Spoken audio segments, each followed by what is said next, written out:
ದೇವರ ನಾಮಕ್ಕೆ ಸ್ತೋತ್ರವಾಗಲಿ. ಯೆಶಾಯ 55ನೇ ಅಧ್ಯಾಯ. ಎಲೈ ಬಾಯಾರಿದ ಸಕಲ ಜನರೇ, ನೀರಿನ ಬಳಿಗೆ ಬನ್ನಿರಿ, ಹಣವಿಲ್ಲದಿದ್ದರೂ ಸಹ ಬರಲಿ.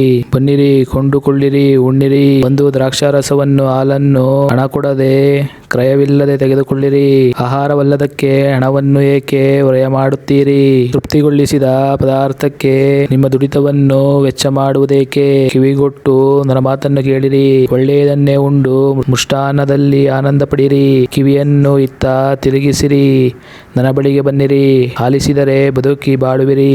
ದಾವೀದನಿಗೆ ಖಂಡಿತವಾಗಿ ವಾಗ್ದಾನ ಮಾಡಿದ ಕೃಪಾವರಗಳನ್ನು ನಿಮಗೆ ಕೊಡುತ್ತೇನೆಂಬ ಶಾಶ್ವತವಾದ ಒಡಂಬಡಿಕೆಯನ್ನು ನಿಮ್ಮೊಂದಿಗೆ ಮಾಡಿಕೊಳ್ಳುವೆನು. ಇಗೋ, ನಾನು ಅವನ ಜನಾಂಗಗಳಿಗೆ ಸಾಕ್ಷಿಯನ್ನಾಗಿಯೂ ನ್ಯಾಯಕರನ್ನಾಗಿಯೂ ಅಧಿಪತಿಯನ್ನಾಗಿಯೂ ನೇಮಿಸಿದ್ದೇನೆ. ಎಲೈ ಇಸ್ರಾಯೇಲೇ, ಅವನಂತೆ ನೀನು ನಿನಗೆ ಗೊತ್ತಿಲ್ಲದ ಜನಾಂಗವನ್ನು ನಿನ್ನ ಅಧೀನಕ್ಕೆ ಕರೆಯುವಿ. ಇಸ್ರಾಯೇಲಿನ ಸದಮಲ ಸ್ವಾಮಿ ಎನಿಸಿಕೊಳ್ಳುವ ನಿನ್ನ ದೇವರಾದ ಯೆಹೋವನು ನಿನಗೆ ವೈಭವವನ್ನು ಕೊಟ್ಟಿರುವುದನ್ನು ನೋಡಿ ನಿನಗೆ ತಿಳಿಯದ ಜನಾಂಗವು ನಿನ್ನ ಆಶ್ರಯಕ್ಕೆ ಓಡಿ ಬರುವುದು. ಯೆಹೋವನು ಸಿಕ್ಕುವ ಕಾಲದಲ್ಲಿ ಆತನನ್ನು ಆಶ್ರಯಿಸಿರಿ. ಆತನು ಸಮೀಪದಲ್ಲಿರುವಾಗ ಆತನಿಗೆ ಬಿನ್ನಹ ಮಾಡಿರಿ. ದುಷ್ಟನು ತನ್ನ ದುರ್ಮಾರ್ಗವನ್ನು ಬಿಡಲಿ, ಕೆಡುಕನು ತನ್ನ ದುರಾಲೋಚನೆಯನ್ನು ತ್ಯಜಿಸಲಿ. ಯೆಹೋವನ ಕಡೆಗೆ ತಿರುಗಿಕೊಂಡು ಬರಲಿ, ಆತನು ಅವನನ್ನು ಕರುಣಿಸುವನು. ನಮ್ಮ ದೇವರನ್ನು ಆಶ್ರಯಿಸಲಿ, ಆತನು ಮಹಾಕೃಪೆಯಿಂದ ಕ್ಷಮಿಸುವನು. ಯೆಹೋವನು ಹೀಗನ್ನುತ್ತಾನೆ, ನನ್ನ ಆಲೋಚನೆಗಳು ನಿಮ್ಮ ಆಲೋಚನೆಗಳಲ್ಲ, ನಿಮ್ಮ ಮಾರ್ಗಗಳು ನನ್ನ ಮಾರ್ಗಗಳಲ್ಲ. ಭೂಮಿಯ ಮೇಲೆ ಆಕಾಶವು ಎಷ್ಟು ಉನ್ನತವೋ, ನಿಮ್ಮ ಮಾರ್ಗಗಳಿಗಿಂತ ನನ್ನ ಮಾರ್ಗಗಳು, ನಿಮ್ಮ ಆಲೋಚನೆಗಳಿಗಿಂತ ನನ್ನ ಆಲೋಚನೆಗಳು ಅಷ್ಟೇ ಉನ್ನತವಾಗಿವೆ. ಮಳೆಯಲ್ಲಿ ಹಿಮವು ಆಕಾಶದಿಂದ ಬಿದ್ದು ಭೂಮಿಯನ್ನು ತೋಯಿಸಿ ಹಸಿರುಗೊಳಿಸಿ ಫಲಿಸುವಂತೆ ಮಾಡಿ, ಬಿತ್ತುವವನಿಗೆ ಬೀಜವನ್ನು ಉಣ್ಣುವವನಿಗೆ ಆಹಾರವನ್ನು ಒದಗಿಸಿದ ಹೊರತು ಹೇಗೆ ಆಕಾಶಕ್ಕೆ ಸುಮ್ಮನೆ ಹಿಂದಿರುಗುವುದಿಲ್ಲವೋ, ಹಾಗೆಯೇ ನನ್ನ ಬಾಯಿಯಿಂದ ಹೊರಟ ಮಾತು ನನ್ನ ಇಷ್ಟಾರ್ಥವನ್ನು ನೆರವೇರಿಸಿ ನನ್ನ ಉದ್ದೇಶವನ್ನು ಕೈಗೂಡಿಸದೆ ಹೊರತು ನನ್ನ ಕಡೆಗೆ ವ್ಯರ್ಥವಾಗಿ ಹಿಂತಿರುಗುವುದಿಲ್ಲ. ನೀವು ಆನಂದಭರಿತರಾಗಿ ಹೊರಡುವಿರಿ, ಸಮಾಧಾನದಿಂದ ಮೆರವಣಿಗೆಯಾಗಿ ಬರುವಿರಿ.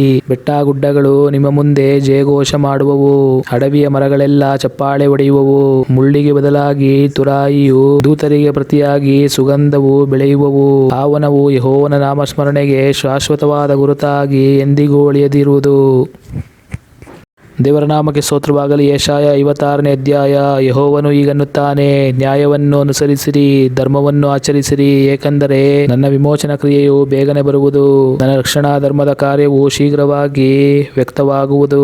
ಈ ವಿಧಿಯನ್ನು ಕೈಕೊಳ್ಳುವ ಮನುಷ್ಯನು ಧನ್ಯನು. ಇದನ್ನೇ ಭದ್ರವಾಗಿ ಹಿಡಿದು ಸಬ್ಬತ್ ದಿನವನ್ನು ಒಲೆ ಮಾಡದೆ ದೇವರ ದಿನವೆಂದು ಆಚರಿಸುತ್ತಾ ಯಾವ ಕೇಡಿಗೂ ಕೈ ಹಾಕದ ಮಾನವನು ಭಾಗ್ಯವಂತನು. ಯೆಹೋವನನ್ನು ಅವಲಂಬಿಸಿದ ವಿದೇಶಿಯನು, ಯೆಹೋವನು ತನ್ನ ಜನರಿಂದ ನನ್ನನ್ನು ಖಂಡಿತವಾಗಿ ಅಗಲಿಸುವನು ಎಂದು ಮಾತಾಡದಿರಲಿ. ಮತ್ತು ನಪುಂಸಕನು, ಅಯ್ಯೋ ನಾನು ಗೊಡ್ಡು ಮರ ಎಂದು ಅಂದುಕೊಳ್ಳದಿರಲಿ. ಯೆಹೋವನು ಹೀಗನ್ನುತ್ತಾನೆ, ಸಬ್ಬತ್ ದಿನಗಳನ್ನು ನನ್ನ ದಿನಗಳೆಂದು ಆಚರಿಸಿ ನನಗೆ ಮೆಚ್ಚುಗೆಯಾದದನ್ನು ಕೈಕೊಂಡು ನನ್ನ ಒಡಂಬಡಿಕೆಯನ್ನು ಭದ್ರವಾಗಿ ಹಿಡಿದುಕೊಂಡಿರುವ ನಪುಂಸಕರಿಗೆ ನನ್ನ ಪ್ರಕಾರಗಳೊಳಗೆ ನನ್ನ ಆಲಯದಲ್ಲಿ ಅವರ ಜ್ಞಾಪಕಾರ್ಥವಾಗಿ ಶಿಲೆಯನ್ನಿಟ್ಟು ಹೆಣ್ಣು ಗಂಡು ಮಕ್ಕಳಿಗಿಂತ ಮೇಲಾದ ಹೆಸರುವಾಸಿಯನ್ನು ದಯಪಾಲಿಸುವೆನು. ಹೌದು, ಎಂದಿಗೂ ಅಳಿಯದ ಶಾಶ್ವತ ನಾಮವನ್ನು ಅನುಗ್ರಹಿಸುವೆನು. ಅನ್ಯ ದೇಶೀಯರಲ್ಲಿ ಯಾರು ಯೆಹೋವನೆಂಬ ನನ್ನನ್ನು ಅವಲಂಬಿಸಿ ಸೇವಿಸಿ ನನ್ನ ನಾಮವನ್ನು ಪ್ರೀತಿಸಿ ನನ್ನ ದಾಸರಾಗಿ ಸಬ್ಬತ್ ದಿನವನ್ನು ಒಲೆ ಮಾಡದೆ ನನ್ನ ದಿನವೆಂದು ಆಚರಿಸಿ ನನ್ನ ಒಡಂಬಡಿಕೆಯನ್ನು ಭದ್ರವಾಗಿ ಹಿಡಿಯುತ್ತಾರೋ, ಅವರೆಲ್ಲರನ್ನು ನಾನು ನನ್ನ ಪವಿತ್ರ ಪರ್ವತಕ್ಕೆ ಬರಮಾಡಿ ನನ್ನ ಪ್ರಾರ್ಥನಾಲಯದಲ್ಲಿ ಉಲ್ಲಾಸಗೊಳಿಸುವೆನು. ನನ್ನ ಯಜ್ಞವೇದಿಯಲ್ಲಿ ಅವರು ಅರ್ಪಿಸುವ ಸರ್ವಾಂಗಹೋಮಗಳು ಯಜ್ಞಗಳು ನನಗೆ ಮೆಚ್ಚುಗೆಯಾಗುವವು. ನನ್ನ ಆಲಯವು ಎಲ್ಲಾ ಜನಾಂಗಗಳಿಗೂ ಪ್ರಾರ್ಥನಾಲಯವೆನಿಸಿಕೊಳ್ಳುವುದು. ಇಸ್ರಾಯೇಲಿನ ದೇಶಭ್ರಷ್ಟರನ್ನು ಕೂಡಿಕೊಳ್ಳುವ ಕರ್ತನಾದ ಯೆಹೋವನ ನುಡಿಯೇನೆಂದರೆ, ನಾನು ಕೂಡಿಸಿದ ಇಸ್ರಾಯೇಲರೊಂದಿಗೆ ಇನ್ನೂ ಹಲವರನ್ನು ಕೂಡಿಸುವೆನು ಎಂಬುದೇ. ಅರಣ್ಯದ ಸಕಲ ಮೃಗಗಳೇ, ಕಾಡಿನ ಎಲ್ಲಾ ಜಂತುಗಳೇ, ನುಂಗಿ ಬಿಡುವುದಕ್ಕೆ ಬನ್ನಿರಿ. ಇವರ ಕಾವಲುಗಾರರು ಕುರುಡರು, ಇವರಲ್ಲಿ ಯಾರಿಗೂ ತಿಳುವಳಿಕೆ ಇಲ್ಲ. ಇವರೆಲ್ಲರೂ ಬೊಗಳಲಾರದ ಮೂಗ ನಾಯಿಗಳು, ನಿದ್ರೆಯನ್ನಾಶಿಸಿ ಮಲಗಿಕೊಂಡು ಕನವರಿಸುವ ನಾಯಿಗಳು, ಮತ್ತು ಇವು ಹೊಟ್ಟೆಬಾಕ ನಾಯಿಗಳು. ಇವುಗಳಿಗೆ ಎಂದಿಗೂ ಸಾಕು ಎನ್ನಿಸದು. ಇಂಥವರು ಕುರಿಗಳನ್ನು ಕಾಯತಕ್ಕವರು ಬುದ್ಧಿಹೀನರಾಗಿದ್ದಾರೆ. ಇವರಲ್ಲಿ ಯಾವನು ತಪ್ಪದೆ ಪ್ರತಿಯೊಬ್ಬನು ಕೊಳ್ಳೆ ಹೊಡೆಯಬೇಕೆಂದು ತನ್ನ ಮಾರ್ಗಕ್ಕೆ ತಿರುಗಿಕೊಂಡಿದ್ದಾನೆ.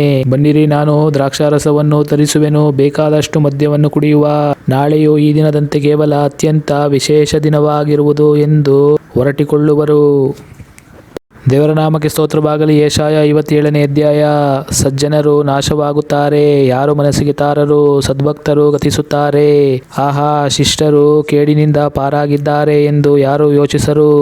ಇವರು ಸಮಾಧಾನದಲ್ಲಿ ಸೇರಿದ್ದಾರಲ್ಲ. ನೆಟ್ಟಗೆ ನಡೆಯುವ ಪ್ರತಿಯೊಬ್ಬನು ತನ್ನ ತನ್ನ ದೀರ್ಘ ನಿದ್ರಾ ಸ್ಥಾನದಲ್ಲಿ ವಿಶ್ರಮಿಸಿಕೊಳ್ಳುತ್ತಿದ್ದಾನೆ. ಮಾಟಗಾತಿಯ ಮಕ್ಕಳೇ, ಸೂಳೆಗಾರನ ಮತ್ತು ಸೂಳೆಯ ಸಂತಾನದವರೇ, ನೀವು ಇಲ್ಲಿ ಬನ್ನಿರಿ. ಯಾರನ್ನು ಅಣಕಿಸಿ ವಿನೋದ ಪಡುತ್ತೀರಿ? ಯಾರನ್ನು ನೋಡಿ ಬಾಯಿಕಿಸಿದು ನಾಲಿಗೆಯನ್ನು ಚಾಚುತ್ತೀರಿ? ಎಲ್ಲಾ ಮರಗಳ ತೋಪುಗಳಲ್ಲಿಯೂ ಸೊಂಪಾಗಿ ಬೆಳೆದಿರುವ ಪ್ರತಿಯೊಂದು ಮರದ ನೆರಳಿನಲ್ಲಿಯೂ ಮದವೇರಿಸಿಕೊಂಡು ಒಳೆ ಕೊರೆದ ಡೊಂಗಾರಗಳಲ್ಲಿಯೂ ಬೆಟ್ಟದ ಗವಿಗಳಲ್ಲಿಯೂ ಮಕ್ಕಳನ್ನು ಕೊಂದು ಹಾಕುವ ನೀವು ದ್ರೋಹಿಗಳ ಸಂತಾನವು ಸುಳ್ಳಿನ ಸಂತತಿಯೂ ಆಗಿದ್ದೀರಿ. ಕೆಟ್ಟ ಸಂತಾನವೇ, ಒಳೆಯ ಗುಂಡುಗಳು ನಿಮಗೆ ಗತಿ. ಅವುಗಳೇ ನಿನ್ನ ಪಾಲು. ಅವುಗಳಿಗೆ ನೀನು ಪಾನದ್ರವ್ಯವನ್ನು ನೈವೇದ್ಯವಾಗಿ ಸುರಿದು ಧಾನ್ಯ ದ್ರವ್ಯವನ್ನು ಅರ್ಪಿಸಿದ್ದಿ. ನಾನು ಇದನ್ನೆಲ್ಲ ನೋಡಿ ಕೋಪವನ್ನು ಅಣಗಿಸಿಕೊಳ್ಳಲಾದೀತೆ. ಮಹೋನ್ನತ ಪರ್ವತದಲ್ಲಿ ನೀನು ಮಂಚವನ್ನು ಹಾಕಿಕೊಂಡಿದ್ದಿ. ಯಜ್ಞ ಮಾಡಲು ಆ ಬೆಟ್ಟವನ್ನೇರಿದ್ದಿ. ಕದದ ಮತ್ತು ನಿಲುವಿನ ಹಿಂಭಾಗದಲ್ಲಿ ನೀನು ವಿಗ್ರಹವನ್ನು ಇಟ್ಟುಕೊಂಡಿದ್ದಿ. ನನ್ನನ್ನು ಬಿಟ್ಟು ಬಿಟ್ಟು ನನ್ನ ಮಂಚದ ಗವಸಣಿಕೆಯನ್ನು ತೆಗೆದು ಅದನ್ನು ಹತ್ತಿ ಅದರಲ್ಲಿ ಅನ್ಯರಿಗೆ ಸ್ಥಳ ಕೊಟ್ಟಿ ಅವರೊಂದಿಗೆ ಒಪ್ಪಂದ ಮಾಡಿಕೊಂಡಿದ್ದಿ. ಅವರ ಸಂಗಮವನ್ನು ಆಶಿಸಿ ಸ್ಥಳವನ್ನು ಸಂಕೇತ ಮಾಡಿಕೊಂಡಿದ್ದಿ. ಬಹು ಸುಗಂಧ ದ್ರವ್ಯಗಳನ್ನು ಕೂಡಿಸಿ ತೈಲವನ್ನು ತೆಗೆದುಕೊಂಡು ಪರರಾಜನ ಬಳಿಗೆ ಪ್ರಯಾಣ ಮಾಡಿದ್ದಿ. ನಿನ್ನ ರಾಜಭಾರಿಗಳನ್ನು ದೂರ ದೂರ ಕಳುಹಿಸಿದ್ದಿ. ನಿನ್ನನ್ನು ಪಾತಾಳದವರೆಗೂ ತಗ್ಗಿಸಿಕೊಂಡಿದ್ದಿ. ನೀನು ನಡೆದು ಆಯಾಸಗೊಂಡರೂ ದಿಕ್ಕಿಲ್ಲವಲ್ಲ ಅಂದುಕೊಳ್ಳಲಿಲ್ಲ. ಹೊಸ ಬಲವನ್ನು ತಂದುಕೊಂಡಿ, ಆದ್ದರಿಂದ ನೀನು ಸೋತು ಹೋಗಲಿಲ್ಲ. ನೀನು ಯಾರಿಗೆ ಬೆದರಿ ಎದರಿದರಿಂದ ನನ್ನನ್ನು ಮರೆತು ನನಗೆ ಮೋಸ ಮಾಡಿದ್ದಿ. ಈ ದ್ರೋಹಕ್ಕೂ ಹಿಂದೆಗೆಯಲಿಲ್ಲವಲ್ಲ. ನೀನು ನನಗೆ ಅಂಜದೆ ಇರುವುದಕ್ಕೆ ನಾನು ಬಹುಕಾಲದಿಂದ ಸುಮ್ಮನೆ ಇದ್ದದ್ದೇ ಕಾರಣವಲ್ಲವೇ? ನಾನು ನಿನ್ನ ಧರ್ಮವನ್ನು ಬಯಲಿಗೆ ತರುವೆನು. ನಿನ್ನ ಕಾರ್ಯಗಳೇನು ನಿನಗೆ ನಿಷ್ಪ್ರಯೋಜನ. ನೀನು ಕೂಗಿಕೊಳ್ಳುವಾಗ ನೀನು ಕೂಡಿ ಹಾಕಿಕೊಂಡಿರುವ ಇವುಗಳೇ ನಿನ್ನನ್ನು ಉದ್ಧರಿಸಲಿ. ಆದರೆ ಇವುಗಳನ್ನೆಲ್ಲ ಗಾಳಿಯು ಬಡಿದುಕೊಂಡು ಹೋಗುವುದು, ಬರೀ ಉಸಿರಾದರೂ ಒಯ್ಯುವುದು.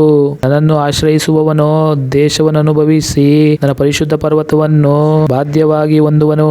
ಮಣ್ಣು ಹಾಕಿ ಹಾಕಿ ಮಾರ್ಗವನ್ನು ಸರಿ ಮಾಡಿರಿ. ನನ್ನ ಜನರ ದಾರಿಯೊಳಗಿಂದ ಅಂಕಟವನ್ನು ಎತ್ತಿ ಹಾಕಿರಿ ಎಂದು ಒಂದು ವಾಣಿಯು ನುಡಿಯುತ್ತದೆ. ಸದಮಲನೆನಿಸಿಕೊಳ್ಳುವ ಶಾಶ್ವತ ಲೋಕದಲ್ಲಿ ನಿತ್ಯ ನಿವಾಸಿಯಾದ ಮಹೋನ್ನತನು ಹೀಗನ್ನುತ್ತಾನೆ. ಉನ್ನತ ಲೋಕವೆಂಬ ಪವಿತ್ರಾಲಯದಲ್ಲಿ ವಾಸಿಸುವ ನಾನು ಜಜ್ಜಿ ಹೋದ ದೀನ ಮನದೊಂದಿಗೆ ಇದ್ದುಕೊಂಡು ದೀನನ ಆತ್ಮವನ್ನು ಜಜ್ಜಿ ಹೋದ ಮನಸ್ಸನ್ನು ಉಜ್ಜೀವಿಸುವವನಾಗಿದ್ದೇನೆ. ನಾನು ಸರ್ವದ ವ್ಯಾಜ್ಯವಾಡೆನು, ಕಡೆಯ ತನಕ ಕೋಪಿಸಿಕೊಳ್ಳೆನು. ಹೀಗೆ ಮಾಡಿದರೆ ಮನುಷ್ಯಾತ್ಮವು ನಾನು ಸೃಷ್ಟಿಸಿದ ಜೀವವು ನನ್ನಿಂದ ಕುಂದಿ ಹೋದಾವು. ನನ್ನ ಜನರು ಲಾಭವನ್ನು ದೋಚಿಕೊಂಡ ಅನ್ಯಾಯವನ್ನು ನಾನು ನೋಡಿ ಕೋಪಗೊಂಡು ಅವರನ್ನು ಹೊಡೆದೆನು. ನನ್ನ ಮುಖವನ್ನು ಮುಚ್ಚಿಕೊಂಡು ರೋಷಭರಿತನಾಗಿದ್ದೆನು. ಅವರು ತಿರುಗಿಕೊಂಡು ಮನಸ್ಸಿಗೆ ತೋರಿದ ಹಾಗೆ ನಡೆಯುತ್ತಾ ಬಂದಿದ್ದಾರೆ. ಅವರ ಮಾರ್ಗಗಳನ್ನು ನೋಡಿದ್ದೆನು. ಅವರನ್ನು ಸ್ವಸ್ಥ ಮಾಡಿ ನಡೆಸುತ್ತಾ ಅವರಿಗೆ ಅವರಲ್ಲಿಯೂ ದುಃಖಿತರಿಗೆ ಆದರಣೆಯನ್ನು ಪ್ರತಿಫಲವಾಗಿ ಕೊಡುವೆನು. ಯೆಹೋವನು ಮನುಷ್ಯರ ಬಾಯ ಯೋಗ್ಯ ಫಲವಾಗಿರುವ ಸ್ತೋತ್ರವನ್ನು ಉಂಟು ಮಾಡುವವನಾಗಿ ದೂರದವನಿಗೂ ಸಮೀಪದವನಿಗೂ ಕ್ಷೇಮವಿರಲಿ ಸುಕ್ಷೇಮವಿರಲಿ, ನಾನು ಅವರನ್ನು ಸ್ವಸ್ಥ ಮಾಡುವೆನು ಎಂದು ಹೇಳುತ್ತಾನೆ. ದುಷ್ಟರಾದರೂ ಅಲ್ಲೋಲ ಕಲ್ಲೋಲವಾದ ಸಮುದ್ರದಂತಿದ್ದಾರೆ. ಅದು ಸುಮ್ಮನಿರದು. ಅದರ ತೆರೆಗಳು ಕೆಸರನ್ನು ಬುರುದೆಯನ್ನು ಕಾರುತ್ತಲಿರುತ್ತವೆ. ದುಷ್ಟರಿಗೆ ಸಮಾಧಾನವೇ ಇಲ್ಲವೆಂದು ನನ್ನ ದೇವರು ನುಡಿಯುತ್ತಾನೆ. ದೇವರ ನಾಮಕ್ಕೆ ಸ್ತೋತ್ರವಾಗಲಿ. ಯೆಶಾಯ 58ನೇ ಅಧ್ಯಾಯ. ಗಂಟಲೆತ್ತಿ ಕೂಗು, ಸಂಕೋಚ ಪಡದೆ ಕೊಂಬಿನಂತೆ ದನಿಗೈದು ನನ್ನ ಜನರಿಗೆ ಅವರ ದ್ರೋಹವನ್ನು ತಿಳಿಸು. ಯಾಕೋಬ ವಂಶದವರಿಗೆ ಅವರ ಪಾಪಗಳನ್ನು ಹರುಹು. ಅವರಂತೂ ದಿನದಿನವೂ ನನ್ನ ದರ್ಶನಕ್ಕಾಗಿ ಬಂದು ನನ್ನ ಮಾರ್ಗವನ್ನು ತಿಳಿದುಕೊಳ್ಳುವವರಾಗಿ ಹೆಚ್ಚಳಪಡುತ್ತಾರೆ. ತನ್ನ ದೇವರ ನಿಯಮಗಳನ್ನು ಬಿಡದೆ ಧರ್ಮವನ್ನಾಚರಿಸುವ ಜನಾಂಗವೋ ಎಂಬಂತೆ ಧೈರ್ಯವಾಗಿ ನನ್ನಿಂದ ನ್ಯಾಯವಿಧಿಗಳನ್ನು ಕೇಳಿಕೊಂಡು ದೇವದರ್ಶನದಲ್ಲಿ ಆನಂದಿಸುತ್ತಾರೆ. ನಾವು ಉಪವಾಸ ಮಾಡಿದ್ದೇವೆ, ನೀನು ಯಾಕೆ ಕಟಾಕ್ಷಿಸುವುದಿಲ್ಲ? ನನ್ನ ಆತ್ಮವನ್ನು ಕುಂದಿಸಿಕೊಂಡಿದ್ದೇವೆ, ನೀನು ಗಮನಿಸದಿರುವುದೇಕೆ ಅಂದುಕೊಳ್ಳುತ್ತಾರೆ. ಇಗೋ, ನಿಮ್ಮ ಉಪವಾಸದ ದಿನಗಳಲ್ಲಿಯೂ ನಿಮ್ಮ ನಿತ್ಯದ ಕೆಲಸವನ್ನು ನಡೆಸಿ ನಿಮ್ಮ ಆಳುಗಳನ್ನು ದುಡಿತಕ್ಕೆಳೆಯುತ್ತೀರಿ. ನೋಡಿರಿ, ನಿಮ್ಮ ಉಪವಾಸದ ಫಲವೇನೆಂದರೆ ವ್ಯಾಜ್ಯ, ಕಲಹ, ಕೇಡಿನ ಗುದ್ದು ಇವುಗಳೇ. ನೀವು ಈಗ ಮಾಡುವ ಉಪವಾಸವು ನಿಮ್ಮ ಪ್ರಾರ್ಥನೆಯನ್ನು ಉನ್ನತ ಲೋಕಕ್ಕೆ ಮುಟ್ಟಿಸತಕ್ಕದ್ದಲ್ಲ. ಮನುಷ್ಯನು ತನ್ನ ಆತ್ಮವನ್ನು ಕುಂದಿಸಿಕೊಳ್ಳುವುದಕ್ಕಾಗಿ ನಾನು ನೇಮಿಸಿದ ಉಪವಾಸ ಉಪವಾಸ ದಿನವು ಇಂಥದೋ. ಒಬ್ಬನು ಜೊಂಡಿನಂತೆ ತಲೆಯನ್ನು ಬೋಳಿಸಿಕೊಂಡು ಗೋಣಿದಟ್ಟನ್ನು ಬೂದಿಯನ್ನು ಆಸನ ಮಾಡಿಕೊಳ್ಳುವುದು ಯೆಹೋವನಿಗೆ ಸಮರ್ಪಕವಾದ ಉಪವಾಸ ಎನ್ನುತ್ತೀರೋ. ನೋಡಿರಿ, ಕೇಡಿನ ಬಂಧಗಳನ್ನು ಬಿಚ್ಚುವುದು, ನೊಗದ ಕಣಿಗಳನ್ನು ಕಳಚುವುದು, ಜಜ್ಜಿ ಹೋದವರನ್ನು ಬಿಡುಗಡೆ ಮಾಡುವುದು, ನೊಗಗಳನ್ನೆಲ್ಲ ಮುರಿಯುವುದು, ಹಸಿದವರಿಗೆ ಅನ್ನವನ್ನು ಹಂಚುವುದು, ಅಲೆಯುತ್ತಿರುವ ಬಡವರನ್ನು ಮನೆಗೆ ಬರಮಾಡಿಕೊಳ್ಳುವುದು, ಬೆತ್ತಲೆಯಾದವರನ್ನು ಕಂಡಾಗೆಲ್ಲ ಅವರಿಗೆ ಒದ್ದಿಸುವುದು, ನಿನ್ನಂತೆ ನರನಾಗಿರುವ ಅವನಿಗೆ ಆಗಲಿ ಮುಖ ತಪ್ಪಿಸಿಕೊಳ್ಳದಿರುವುದು, ಇವುಗಳೇ ನನಗೆ ಇಷ್ಟವಾದ ಉಪವಾಸ ವ್ರತವಲ್ಲವೇ. ಇದನ್ನು ಆಚರಿಸುವಾಗ ನಿಮಗೆ ಬೆಳಕು ಉದಯದಂತೆ ಭೇದಿಸಿಕೊಂಡು ಬರುವುದು, ನಿಮ್ಮ ಕ್ಷೇಮವು ಬೇಗನೆ ವಿಕರಿಸುವುದು, ನಿಮ್ಮ ಧರ್ಮವು ನಿಮಗೆ ಮುಂಬಲವಾಗಿ ಮುಂದರಿಯುವುದು, ಯೆಹೋವನ ಮಹಿಮೆಯು ನಿಮಗೆ ಹಿಂಬಲವಾಗಿರುವುದು. ಆಗ ನೀವು ಕೂಗಿದರೆ ಯೆಹೋವನು ಉತ್ತರ ಕೊಡುವನು, ಮೊರೆ ಇಟ್ಟು ಕರೆದರೆ ಇಗೋ ಇದ್ದೇನೆ ಅನ್ನುವನು. ನೀವು ನಿಮ್ಮ ಮಧ್ಯದೊಳಗಿಂದ ನೊಗವನ್ನು, ಬೆರಳ ಸನ್ನೆಯನ್ನು, ಕೆಡುಕಿನ ನುಡಿಯನ್ನು ಹೋಗಲಾಡಿಸಿ, ನಿಮಗೆ ಪ್ರಿಯವಾದದ್ದನ್ನು ಹಸಿದವರಿಗೆ ಒದಗಿಸಿ, ಕುಗ್ಗಿದವರ ಆಶೆಯನ್ನು ನೆರವೇರಿಸಿದರೆ ಆಗ ನಿಮಗೆ ಕತ್ತಲಲ್ಲಿ ಬೆಳಕು ಉದಯಿಸುವುದು, ನಿಮ್ಮ ಅಂಧಕಾರವು ಪರಿಹಾರವಾಗಿ ಮಧ್ಯಾಹ್ನವಾಗುವುದು. ಮತ್ತು ಯೆಹೋವನು ನಿಮ್ಮನ್ನು ನಿತ್ಯವೂ ನಡೆಸುತ್ತಾ ಮರುಭೂಮಿಯಲ್ಲಿಯೂ ನಿಮ್ಮ ಆತ್ಮವನ್ನು ತೃಪ್ತಿಗೊಳಿಸಿ ನಿಮ್ಮ ಎಲುಬುಗಳನ್ನು ಸಾಸಾರ ಮಾಡುವನು. ನೀವು ತಂಪಾದ ತೋಟಕ್ಕೂ ನೀರಿಗೆ ಮೋಸವಿಲ್ಲದ ಬುಗ್ಗೆಗೂ ಸಮಾನವಾಗುವಿರಿ. ನಿಮ್ಮ ಸಂತಾನದವರು ಪುರಾತನ ಕಾಲದಲ್ಲಿ ಹಾಳಾದ ನಿವೇಶನಗಳನ್ನು ತಿರುಗಿ ಕಟ್ಟುವರು. ನೀವು ತಲತಲಾಂತರಗಳಿಂದ ಪಾಳು ಬಿದ್ದಿರುವ ಅಸ್ತಿವಾರಗಳ ಮೇಲೆ ಕಟ್ಟಡಗಳನ್ನು ಎಬ್ಬಿಸುವಿರಿ. ಬಿದ್ದ ಗೋಡೆಯನ್ನು ಹಾಕುವ ಜನಾಂಗ, ಹಾದಿಗಳನ್ನು ತಿರುಗಾಡುವ ಸ್ಥಿತಿಗೆ ತರುವ ಜನಾಂಗ ಎಂಬಿ ಬಿರುದುಗಳು ನಿಮಗುಂಟಾಗುವವು. ನೀವು ಸಬ್ಬತ್ ದಿನವನ್ನು ಅಗಮ್ಯವಾದದ್ದೆಂದು ತಿಳಿದು ಆ ನನ್ನ ಪರಿಶುದ್ಧ ದಿವಸದಲ್ಲಿ ನಿಮ್ಮ ನಿತ್ಯದ ಕೆಲಸವನ್ನು ಮಾಡದೆ, ಸ್ವೇಚ್ಛೆಯಾಗಿ ನಡೆಯದೆ, ಸ್ವಕಾರ್ಯದಲ್ಲಿ ನಿರಂತರಾಗದೆ, ಹರಟದೆ ಯೆಹೋವನ ಸಬ್ಬತ್ ಎಂಬ ಪರಿಶುದ್ಧ ದಿನವು ಉಲ್ಲಾಸಕರವೂ ಮಾನ್ಯವೂ ಆದದ್ದೆಂದು ಘನಪಡಿಸಿದರೆ ಆಗ ನೀವು ಯೆಹೋವನಲ್ಲಿ ಉಲ್ಲಾಸ ಪಡುವಿರಿ. ಮತ್ತು ನಾನು ನಿಮ್ಮನ್ನು ಭೂಮಿಯ ಎತ್ತರವಾದ ಪ್ರದೇಶಗಳ ಮೇಲೆ ಹತ್ತಿಸಿ ನಿಮ್ಮ ಪಿತೃವಾದ ಯಾಕೋಬನ ಸ್ವಾಸ್ಥ್ಯವನ್ನು ನೀವು ಅನುಭವಿಸುವಂತೆ ಮಾಡುವೆನು. ಯೆಹೋವನೇ ಇದನ್ನು ನುಡಿದಿದ್ದಾನೆ. ದೇವರ ನಾಮಕ್ಕೆ ಸ್ತೋತ್ರವಾಗಲಿ. ಯೆಶಾಯ 59ನೇ ಅಧ್ಯಾಯ. ಇಗೋ, ಯೆಹೋವನ ಹಸ್ತವು ರಕ್ಷಿಸಲಾರದಂತೆ ಮೋಟುಗೈಯಲ್ಲ, ಆತನ ಕಿವಿಯು ಕೇಳಲಾರದ ಹಾಗೆ ಕಿವುಡಲ್ಲ. ಆದರೆ ನಿಮ್ಮ ಅಪರಾಧಗಳೇ ನಿಮ್ಮ ದೇವರಿಂದ ನಿಮ್ಮನ್ನು ಅಗಲಿಸುತ್ತಾ ಬಂದಿವೆ. ನಿಮ್ಮ ಪಾಪಗಳೇ ಆತನು ಕೇಳಲಾರದಂತೆ ಆತನ ಮುಖಕ್ಕೆ ಅಡ್ಡವಾಗಿವೆ. ನಿಮ್ಮ ಕೈಗಳು ರಕ್ತದಿಂದ ಹೊಲಸಾಗಿವೆ, ನಿಮ್ಮ ಬೆರಳುಗಳು ಅಪರಾಧದಿಂದ ಅಶುದ್ಧವಾಗಿವೆ. ನಿಮ್ಮ ತುಟಿಗಳು ಸುಳ್ಳನ್ನಾಡುತ್ತವೆ, ನಿಮ್ಮ ನಾಲಿಗೆಯು ಕೇಡನ್ನು ನುಡಿಯುತ್ತದೆ. ಇವರಲ್ಲಿ ಯಾರು ನ್ಯಾಯಸ್ಥಾನಕ್ಕೆ ಹೋಗುವುದಿಲ್ಲ, ಯಾರು ಸತ್ಯವಾಗಿ ವಾದಿಸುವುದಿಲ್ಲ. ಇವರು ಶೂನ್ಯವಾಗಿರುವುದನ್ನು ನಂಬಿಕೊಂಡು ಅಬಾಧವನ್ನಾಡುತ್ತಾರೆ. ಹಿಂಸೆಯನ್ನು ಗರ್ಭಧರಿಸಿ ಶ್ರಮೆಯನ್ನು ಏರುತ್ತಾರೆ. ಹಾವಿನಂತೆ ಕೇಡಿನ ಮೊಟ್ಟೆಗಳನ್ನು ಮರಿಮಾಡುತ್ತಾರೆ, ಜಾಡದ ಹುಳದಂತೆ ಬಲೆಯನ್ನು ನೇಯುತ್ತಾರೆ. ಆ ಮೊಟ್ಟೆಗಳನ್ನು ತಿನ್ನುವವನಿಗೆ ಮರಣವಾಗುವುದು, ಒಡೆದು ಬಿಡುವವನಿಗೆ ವಿಷದ ಮರಿ ಹೊರಡುವುದು. ಇವರ ಬಲೆಯ ದಾರವು ಬಟ್ಟೆಯಾಗದು, ಇವರು ನೇಯ್ದದ್ದು ಹೊದಿಕೆಯಾಗದು. ಇವರ ಕಾರ್ಯಗಳು ಅಧರ್ಮ ಕಾರ್ಯಗಳು, ಇವರ ಕೈಯಲ್ಲಿ ಬಲಾತ್ಕಾರವೇ. ಇವರ ಕಾಲುಗಳು ಕೇಡನ್ನು ಹಿಂಬಾಲಿಸಿ ಓಡುತ್ತವೆ. ಇವರು ನಿರಪರಾಧಿಯ ರಕ್ತವನ್ನು ಸುರಿಸಲು ಆತುರ ಪಡುತ್ತಾರೆ. ಅವರ ಯೋಚನೆಗಳು ಅಧರ್ಮದ ಯೋಚನೆಗಳೇ. ಇವರು ಹೋದ ದಾರಿಗಳಲ್ಲಿ ಭಂಗವೂ ನಾಶನವೂ ಉಂಟಾಗುತ್ತವೆ. ಇವರು ಸಮಾಧಾನದ ಮಾರ್ಗವನ್ನೇ ಹರಿಯರು. ಇವರ ಹಾದಿಗಳಲ್ಲಿ ಯಾವ ನ್ಯಾಯವೂ ಇಲ್ಲ. ತಮ್ಮ ಮಾರ್ಗಗಳನ್ನು ವಕ್ರ ಮಾಡಿಕೊಂಡಿದ್ದಾರೆ. ಅವುಗಳಲ್ಲಿ ನಡೆಯುವ ಯಾವನು ಸಮಾಧಾನವನ್ನರಿಯನು. ಆದ ಕಾರಣ ಯೆಹೋವನ ನ್ಯಾಯ ನಿರ್ಣಯವು ನಮಗೆ ದೂರವಾಗಿದೆ, ಆತನ ರಕ್ಷಣಾ ಧರ್ಮದ ಕಾರ್ಯವು ನಮಗೆ ಸಂಧಿಸುವುದಿಲ್ಲ. ಬೆಳಕನ್ನು ಎದುರು ನೋಡುತ್ತಿರುವ ನಮ್ಮನ್ನು ಕತ್ತಲೆಯೇ ಆವರಿಸಿದೆ. ಜ್ಯೋತಿಯನ್ನು ನಿರೀಕ್ಷಿಸುತ್ತಿರುವ ನಾವು ಅಂಧಕಾರದಲ್ಲೇ ನಡೆಯುತ್ತೇವೆ. ಕುರುಡರಂತೆ ಗೋಡೆಯನ್ನು ತಡವರಿಸುತ್ತೇವೆ. ಹೌದು, ಕಣ್ಣಿಲ್ಲದವರ ಹಾಗೆ ತಡವಾಡುತ್ತೇವೆ. ಮಧ್ಯಾಹ್ನದಲ್ಲಿ ಸಂಜೆಯಂತೆ ಎಡವುತ್ತೇವೆ. ಪುಷ್ಟರ ನಡುವೆ ಸತ್ತವರಾಗಿದ್ದೇವೆ. ನಾವೆಲ್ಲರೂ ಕರಡಿಗಳಂತೆ ಗುರುಗುಟ್ಟುತ್ತೇವೆ, ಪಾರಿವಾಳಗಳಂತೆ ಮುಲುಗುತ್ತಲೇ ಇದ್ದೇವೆ. ನಾವು ಯೆಹೋವನ ಕಾರ್ಯ ನಿರ್ಣಯವನ್ನು ಎದುರು ನೋಡಿದರೂ ಅದು ಸಿಕ್ಕದು, ಆತನ ರಕ್ಷಣಾ ಕಾರ್ಯವನ್ನು ನಿರೀಕ್ಷಿಸಿದರೂ ಅದು ನಮಗೆ ದೂರ. ಏಕೆಂದರೆ ನಮ್ಮ ತಪ್ಪುಗಳು ನಮ್ಮ ದೃಷ್ಟಿಗೆ ಹೆಚ್ಚಾಗಿ ಬಿದ್ದಿವೆ, ನಮ್ಮ ಪಾಪಗಳು ನಮಗೆ ವಿರುದ್ಧವಾಗಿ ಸಾಕ್ಷಿ ಕೊಡುತ್ತವೆ. ನಮ್ಮ ತಪ್ಪುಗಳು ನಮ್ಮ ಸಂಗಡಲೇ ಇವೆ, ನಮ್ಮ ಅಪರಾಧಗಳನ್ನು ನಾವೇ ಬಲ್ಲೆವು. ಹೌದು, ಯೆಹೋವನಿಗೆ ತಪ್ಪಿ ನಡೆದು ಆತನನ್ನು ಅಲ್ಲಗಳೆದಿದ್ದೇವೆ. ನಮ್ಮ ದೇವರ ಅನುಸರಣೆಯನ್ನು ಬಿಟ್ಟು ತಿರುಗಿಕೊಂಡಿದ್ದೇವೆ.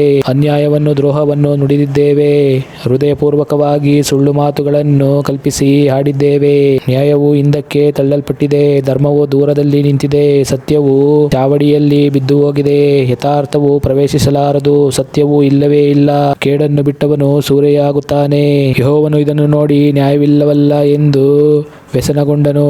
ಉದ್ಧಾರಕನಾದ ಯಾವ ಪುರುಷನೂ ಇಲ್ಲವೆಂದು ಕಂಡು ಸ್ತಬ್ಧನಾದನು. ಆಗ ಆತನ ಸ್ವಹಸ್ತವೇ ಆತನಿಗೆ ರಕ್ಷಣಾ ಸಾಧನವಾಯಿತು, ಆತನ ಧರ್ಮವೇ ಆತನಿಗೆ ಆಧಾರವಾಯಿತು. ಧರ್ಮವನ್ನು ವಜ್ರಕವಚವನ್ನಾಗಿ ತೊಟ್ಟು ರಕ್ಷಣೆ ಎಂಬ ಶಿರಸ್ಥಾನವನ್ನು ಧರಿಸಿಕೊಂಡನು. ರೋಷವೆಂಬ ವಸ್ತ್ರವನ್ನು ಉಡುಪು ಮಾಡಿಕೊಂಡು ಅಗ್ರಹವನ್ನು ನಿಲುವಂಗಿಯನ್ನಾಗಿ ಹಾಕಿಕೊಂಡನು. ತನ್ನ ವಿರೋಧಿಗಳಿಟ್ಟ ಕ್ರೋಧವನ್ನು ಈಡೇರಿಸಿ ತನ್ನ ಶತ್ರುಗಳಿಗೆ ದಂಡನೆಯನ್ನು ವಿಧಿಸಿ ಅವರವರ ಕೃತ್ಯಗಳಿಗೆ ತಕ್ಕಂತೆ ಮುಯಿ ತೀರಿಸುವನು. ಕರಾವಳಿಯವರಿಗೆ ಪ್ರತಿಕ್ರಿಯೆ ಮಾಡುವನು. ಹೀಗಿರಲು ಪಡುವಣದವರು ಯೆಹೋವನ ನಾಮಕ್ಕೆ ಹೆದರುವರು, ಮೂಡಣದವರು ಆತನ ಮಹಿಮೆಗೆ ಅಂಜುವರು. ಬಿರುಗಾಳಿಯಿಂದ ಒಡೆಯಲ್ಪಟ್ಟು ಇಕ್ಕಟ್ಟಿನಲ್ಲಿ ಹರಿಯುವ ತೊರೆಯ ಹಾಗೆ ಆತನು ರಭಸವಾಗಿ ಬರುವನಷ್ಟೇ. ಆದರೆ ಚೀಯೋನಿಗೂ ದ್ರೋಹವನ್ನು ಬಿಟ್ಟುಬಿಟ್ಟ ಯಾಕೋಬರ ಬಳಿಗೂ ವಿಮೋಚಕನಾಗಿ ಬರುವನು. ಯೆಹೋವನೇ ಇದನ್ನು ನುಡಿದಿದ್ದಾನೆ, ನಾನಂತೂ ಅವರೊಂದಿಗೆ ಒಡಂಬಡಿಕೆಯನ್ನು ಮಾಡಿಕೊಳ್ಳುವೆನು. ನೋಡಿರಿ, ನಿಮ್ಮಲ್ಲಿ ಆವೇಶಿಸಿರುವ ನನ್ನ ಆತ್ಮವು ನಿಮ್ಮ ಬಾಯಿಗೆ ನಾನು ಕೊಟ್ಟಿರುವ ಮಾತುಗಳು ನಿಮ್ಮ ಬಾಯಿಂದಾಗಲಿ ನಿಮ್ಮ ಸಂತತಿಯ ಬಾಯಿಂದಾಗಲಿ ನಿಮ್ಮ ಸಂತತಿಯ ಸಂತಾನದ ಬಾಯಿಂದಾಗಲಿ ಹಿಂದಿನಿಂದ ಎಂದಿಗೂ ತೊಲಗುವುದಿಲ್ಲ ಎಂದು ಯೆಹೋವನು ಅನ್ನುತ್ತಾನೆ. ದೇವರ ನಾಮಕ್ಕೆ ಸ್ತೋತ್ರವಾಗಲಿ. ಯೆಶಾಯ 60ನೇ ಅಧ್ಯಾಯ. 7 ಪ್ರಕಾಶಿಸು, ನಿನಗೆ ಬೆಳಕು ಬಂತು, ಯೆಹೋವನ ತೇಜಸ್ಸು ನಿನ್ನ ಮೇಲೆ ಉದಯಿಸಿದೆ. ಇಗೋ, ಕತ್ತಲು ಭೂಮಿಯನ್ನು ಆವರಿಸಿದೆ, ಕಾರ್ಗತ್ತಲು ಜನಾಂಗಗಳನ್ನು ಮುಚ್ಚಿದೆ. ನಿನ್ನ ಮೇಲಾದರೂ ಯೆಹೋವನು ಉದಯಿಸುವನು, ಆತನ ತೇಜಸ್ಸು ನಿನ್ನಲ್ಲಿ ಕಾಣಿಸುವುದು. ಜನಾಂಗಗಳು ನಿನ್ನ ಬೆಳಕಿಗೆ ನೆರೆಯುವವು, ಅರಸನು ನಿನ್ನಲ್ಲಿನ ಉದಯ ಪ್ರಕಾಶಕ್ಕೆ ಬರುವನು. ಕಣ್ಣೆತ್ತಿ ಸುತ್ತಲೂ ನೋಡು, ನಿನ್ನ ಮಕ್ಕಳೆಲ್ಲರೂ ಗುಂಪು ಕೂಡಿ ನಿನ್ನ ಬಳಿಗೆ ಸೇರುತ್ತಿದ್ದಾರೆ. ಗಂಡು ಮಕ್ಕಳು ದೂರದಿಂದ ಸಮೀಪಿಸುತ್ತಾರೆ, ಹೆಣ್ಣು ಮಕ್ಕಳು ಕಂಕುಳಿನಲ್ಲಿ ಕುಳಿತು ಬರುತ್ತಾರೆ. ನೀನು ನೋಡಿ ಕಳೆಗೊಳ್ಳುವಿ, ನಿನ್ನ ಹೃದಯವು ಹದರುತ್ತಾ ಉಬ್ಬುವುದು, ಏಕೆಂದರೆ ಸಮುದ್ರ ವ್ಯಾಪಾರ ಸಮೃದ್ಧಿಯು ನಿನ್ನ ಕಡೆಗೆ ತಿರುಗುವುದು, ಜನಾಂಗಗಳ ಐಶ್ವರ್ಯವು ನಿನಗೆ ದೊರೆಯುವುದು. ಉಷ್ಟ್ರ ಸಮೂಹವು ಮೀದ್ಯಾನಿನ ಮತ್ತು ಏಫಾದ ಪ್ರಾಯದ ಒಂಟೆಗಳು ನಿನ್ನಲ್ಲಿ ತುಂಬಿರುವವು. ಆ ಸಾರ್ಥವಾಹರೆಲ್ಲ ಕನಕವನ್ನು ಧೂಪವನ್ನು ತೆಗೆದುಕೊಂಡು ಶೆಬದಿಂದ ಬಂದು ಯೆಹೋವನ ಸುಕೃತ್ಯಗಳನ್ನು ಸಾರುವರು. ಕೇದಾರಿನ ಹಿಂಡುಗಳೆಲ್ಲ ನಿನ್ನಲ್ಲಿ ಕೂಡುವವು. ನೆಬಯೋತಿನ ಟಗರುಗಳು ನೀನು ಮಾಡುವ ಯಜ್ಞಕ್ಕೆ ಅನುಕೂಲಿಸಿ ನನ್ನ ಯಜ್ಞವೇದಿಯ ಮೇಲೆ ಸಮರ್ಪಕವಾಗಿ ಒಯ್ಯಲ್ಪಡುವವು. ನನ್ನ ಸುಂದರ ಲಯವನ್ನು ಚಂದ್ರಗೊಳಿಸುವೆನು. ಆಹಾ, ದ್ವೀಪ ನಿವಾಸಿಗಳು ನನ್ನನ್ನು ನಿರೀಕ್ಷಿಸುವವರಾಗಿದ್ದಾರೆ. ಮೇಘದೋಪಾದಿಯಲ್ಲಿಯೂ ಗೂಡುಗಳಿಗೆ ತ್ವರೆಪಡುವ ಪಾರಿವಾಳಗಳಂತೆಯೂ ಹಾರಿ ಬರುತ್ತಿರುವ ಇವರು ಯಾರು? ಯೆಹೋವನು ನಿಮ್ಮನ್ನು ವೈಭವಪಡಿಸಿರುವುದನ್ನು ಕೇಳಿ ತಾರ್ಷೀಸಿನ ಹಡಗುಗಳು ನಿನ್ನ ದೇವರಾದ ಯೆಹೋವನ ನಾಮ ಮಹತ್ತಿನ ನಿಧಿಯು ಇಸ್ರಾಯೇಲಿನ ಸದಮಲ ಸ್ವಾಮಿಯ ಸನ್ನಿಧಿಯೂ ಆದ ಸ್ಥಾನಕ್ಕೆ ನಿನ್ನ ಮಕ್ಕಳನ್ನು ಅವರ ಬೆಳ್ಳಿ ಬಂಗಾರಗಳ ಸಮೇತ ದೂರದಿಂದ ತರುವುದರಲ್ಲಿ ಮುಂದಾಗುತ್ತಿವೆ. ವಿದೇಶಿಯರು ನಿನ್ನ ಪೌಳಿ ಗೋಡೆಗಳನ್ನು ಕಟ್ಟುವರು, ಅವರ ಅರಸರು ನಿನ್ನನ್ನು ಸೇವಿಸುವರು. ನನ್ನ ಕೋಪದಿಂದ ನಿನ್ನನ್ನು ಒಡೆದುಬಿಟ್ಟು ನನ್ನ ಕೃಪೆಯಿಂದ ನಿನ್ನನ್ನು ಕರುಣಿಸಿದ್ದೇನಷ್ಟೇ. ಜನಾಂಗಗಳ ಐಶ್ವರ್ಯವನ್ನು ನಿನ್ನಲ್ಲಿಗೆ ತರುತ್ತಿರುವರು, ಅವುಗಳ ಅರಸರು ಮೆರವಣಿಗೆಯಾಗಿ ಬರುತ್ತಿರುವರು.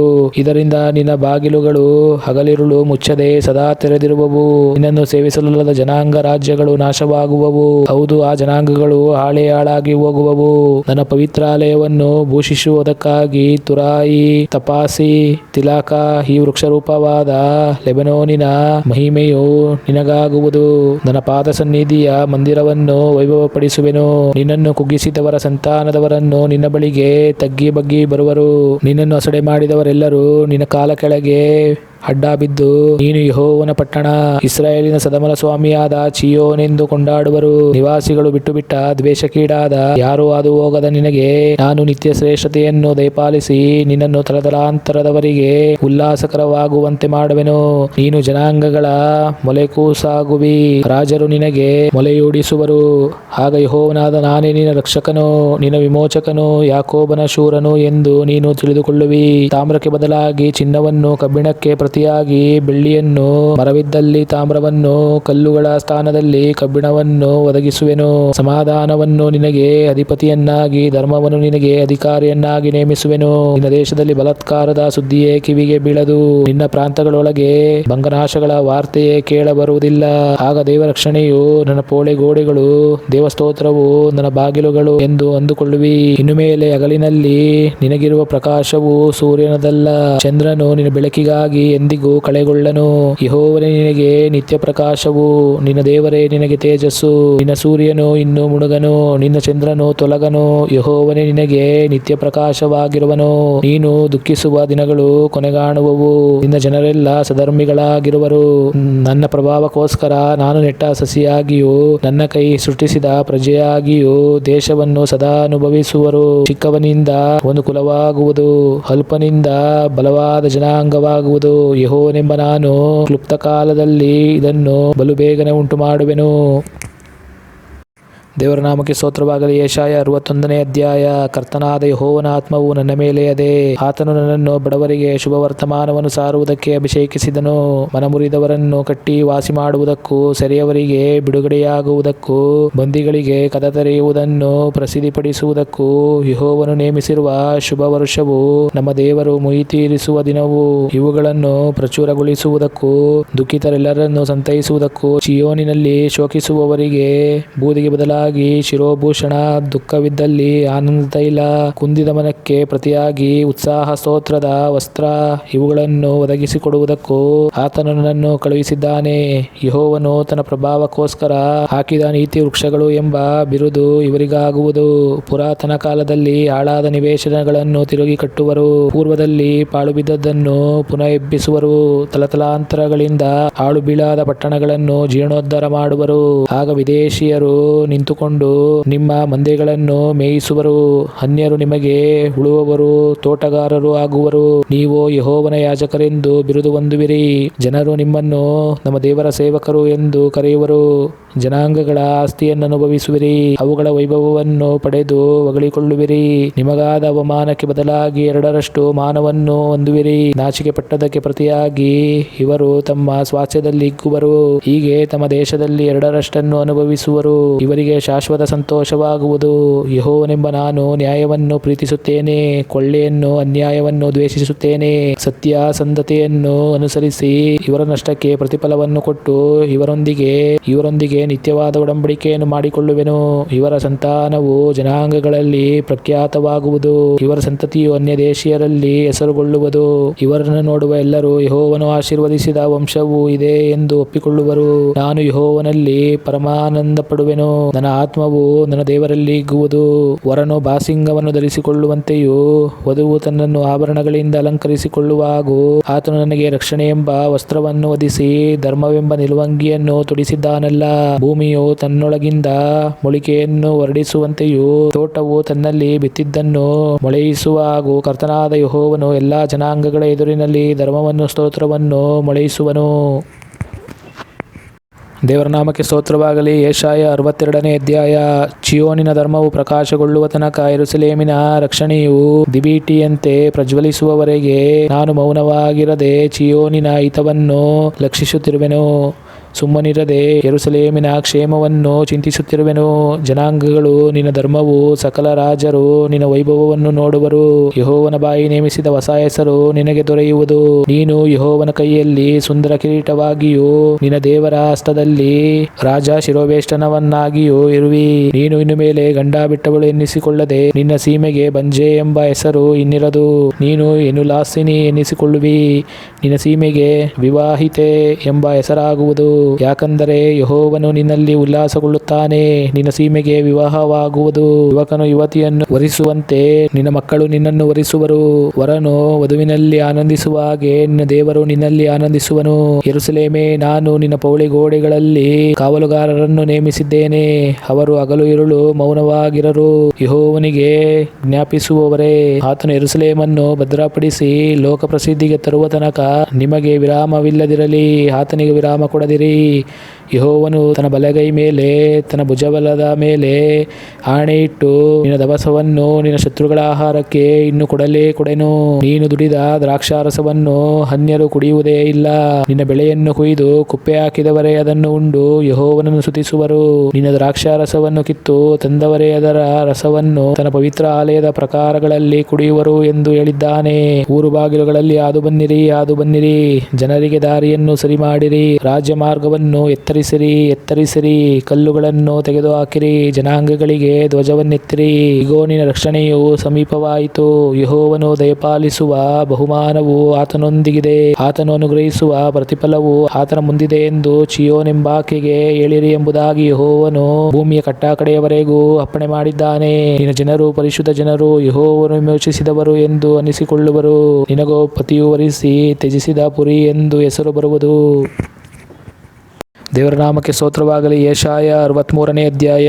ಆಹಾ, ರಕ್ತವರ್ಣದ ಉಡುಪನ್ನುಟ್ಟು ಘನವಸ್ತ್ರಗಳನ್ನು ಧರಿಸಿಕೊಂಡು ಮಹಾಶೌರ್ಯಯುಕ್ತನಾಗಿ ಮೊರೆಯಿಡುತ್ತಾ ಏದೋಮಿನ ಬೋಚ್ರದಿಂದ ಬರುವ ಈತನು ಯಾರು? ಸತ್ಯಾನುಸಾರವಾಗಿ ಮಾತಾಡುವ, ರಕ್ಷಿಸಲು ಸಮರ್ಥನಾದ ನಾನೇ. ನಿನ್ನ ಉಡುಪು ಏಕೆ ಕೆಂಪಾಗಿದೆ? ನಿನ್ನ ವಸ್ತ್ರಗಳು ದ್ರಾಕ್ಷಿಯನ್ನು ತುಳಿಯುವವನ ಬಟ್ಟೆಯಾಗಿರುವುದು ಏಕೆ? ನಾನೊಬ್ಬನಾಗಿಯೇ ದ್ರಾಕ್ಷಿಯನ್ನು ತೊಟ್ಟಿಯಲ್ಲಿ ತುಳಿದಿದ್ದೇನೆ. ಜನಾಂಗದವರಲ್ಲಿ ಯಾರೂ ನನ್ನೊಂದಿಗಿರಲಿಲ್ಲ. ನನ್ನ ಕೋಪದಿಂದ ಶತ್ರುಗಳನ್ನು ತುಳಿದೆನು, ರೋಷವೇರಿದವನಾಗಿ ಅವರನ್ನು ಕಾಲಿನಿಂದ ಒಸಗಿದೆನು. ಅವರ ಸಾರವು ನನ್ನ ವಸ್ತ್ರಗಳ ಮೇಲೆ ಸಿಡಿದಿದೆ, ನನ್ನ ಉಡುಪನ್ನೆಲ್ಲ ಮಾಸಿಕೊಂಡೆನು. ಏಕೆಂದರೆ ಮುಯಿ ತೀರಿಸುವ ದಿನವು ನನ್ನ ಹೃದಯದಲ್ಲಿ ಸಿದ್ಧವಾಗಿತ್ತು, ನನ್ನ ಜನರನ್ನು ವಿಮೋಚಿಸುವ ವರುಷವು ಒದಗಿತ್ತು. ನಾನು ನೋಡಲು ಸಹಾಯಕರು ಯಾರೂ ಇರಲಿಲ್ಲ, ಯಾವ ಬೆಂಬಲವೂ ಇಲ್ಲದನ್ನು ಕಂಡು ಸ್ತಬ್ಧನಾದೆನು. ಆಗ ನನ್ನ ಸ್ವಹಸ್ತವೇ ನನಗೆ ರಕ್ಷಣಾ ಸಾಧನವಾಯಿತು, ನನ್ನ ರೌದ್ರವೇ ನನಗೆ ಆಧಾರವಾಯಿತು. ನನ್ನ ಕೋಪದಿಂದ ಜನಾಂಗಗಳನ್ನು ತುಳಿದು ರೋಷವೇರಿದವನಾಗಿ ಅವುಗಳನ್ನು ಚೂರು ಚೂರು ಮಾಡಿ ನೆಲದ ಮೇಲೆ ಅವುಗಳ ಸಾರವನ್ನು ಸುರಿಸಿದೆನು. ಯೆಹೋವನು ನಮಗೆ ಅನುಗ್ರಹಿಸಿದ್ದನ್ನೆಲ್ಲ ಸ್ಮರಿಸಿ ಆತನ ಕೃಪಾಕಾರ್ಯಗಳನ್ನು, ಸ್ತುತ್ಯ ಕೃತ್ಯಗಳನ್ನು, ಆತನು ಕನಿಕರದಿಂದಲೂ ಕೃಪಾತಿಶಯದಿಂದಲೂ ಇಸ್ರಾಯೇಲ್ ವಂಶದವರಿಗೆ ದಯಪಾಲಿಸಿರುವ ಮಹೋಪಕಾರವನ್ನು ಪ್ರಸಿದ್ಧಿಪಡಿಸುವೆನು. ನಿಜವಾಗಿ ಇವರು ನನ್ನ ಜನರು, ನನ್ನ ಮಕ್ಕಳು, ಮೋಸ ಮಾಡಲಾರರು ಎಂದು ಆತನು ಅಂದುಕೊಂಡು ಅವರಿಗೆ ರಕ್ಷಕನಾದನು.